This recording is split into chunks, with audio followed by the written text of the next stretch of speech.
Alors, prologue. Depuis quelque temps, l'Europe semble avoir oublié qu'elle est la fille de l'épopée et de l'utopie. Elle s'assèche de ne pas parvenir à le rappeler à ses citoyens. Trop lointaine, désincarnée, elle ne suscite souvent plus qu'un ennui désabusé, et pourtant son histoire est celle d'un bouillonnement permanent. Qui sommes-nous? Héritiers de quel passé? Traversés par quels tourments? Fautifs de quels crimes? Et porteurs de quelles utopies? Notre continent a inventé des cauchemars, certes, mais il a aussi su faire naître des lumières qui ont éclairé le monde entier. C'est cette contradiction-là qui nous constitue. Nous sommes peuple du tourment. Peuple si différent que notre choix de nous unir dans une assemblée commune est un événement inouï au regard de l'histoire. Tant de ceux qui nous précèdent seraient ébahis en voyant le territoire que nous avons construit. Ma génération a longtemps pensé que cette Europe était acquise, qu'elle serait le cadre fixe de nos vies.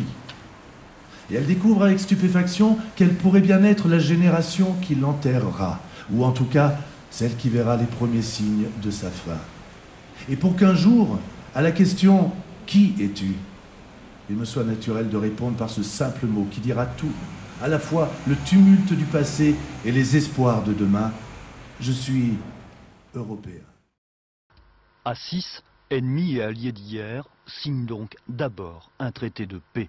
Après le marché commun vint le temps de l'union économique, puis des élargissements successifs jusqu'au 15 de l'Union européenne d'aujourd'hui. Seulement voilà, jamais on n'a révisé le traité de Rome qui fixait des règles à 6.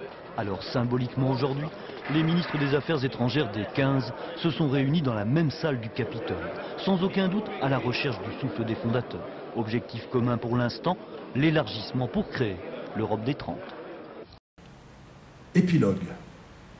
Un territoire de 500 millions d'habitants qui a décidé d'abolir la peine de mort, qui a décidé de défendre les libertés individuelles, de proclamer le droit d'aimer qui nous voulons, libre de croire ou de ne pas croire. Nous sommes humanistes et cela doit s'entendre dans nos choix. Le territoire est vaste et il doit le rester.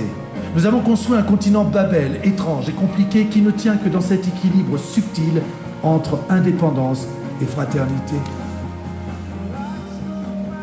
Grand banquet. Le mot mission nous fait peur. Grand banquet. C'est cela qu'il nous faut maintenant. De l'ardeur, de la chair, du verbe. Grand banquet. Alors venez, venez, soyez nombreux. Elle est là, notre mission. Faire revenir les peuples au cœur de l'Europe. Inviter l'utopie et la colère, car rien, jamais ne s'est fait sans eux. Il faut revenir à l'élan des peuples, car l'Europe mourra si elle se tient éloignée de la passion.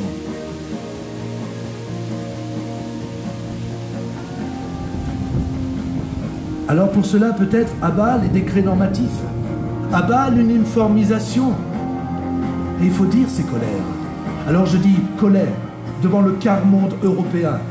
Et je dis colère face au mépris du vote des peuples qui parfois ont dit non et dont on a méprisé la vie. Je dis colère également face à cette Europe qui n'arrive pas à inventer une hospitalité d'État. Les réfugiés montent sur des embarcations fragiles et nous cherchons à nous en débarrasser. Et pourquoi sommes-nous si peureux? Nous sommes tout de même 500 millions d'Européens. Sommes-nous si fragiles? Pour nous rassurer, nous n'avons qu'à plonger notre regard dans celui des réfugiés. L'Europe, dans leurs yeux, est une terre puissante. Nous savons où mène l'hypercompétitivité et l'appétit forcené. Vous vous rappelez? Plus vite, plus fort. Tiens, à toi, à moi. Plus vite, plus fort, à toi, à moi. La planète crève de notre appétit. Et nous pouvons inventer autre chose que le libéralisme torse nu, exhibant sa puissance.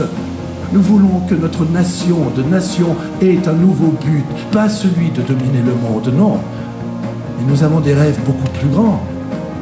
Venez, dépêchez-vous, que l'Europe redevienne l'affaire des peuples et soit, à nouveau, pour le monde entier, le visage lumineux de l'audace, de l'esprit et de la liberté.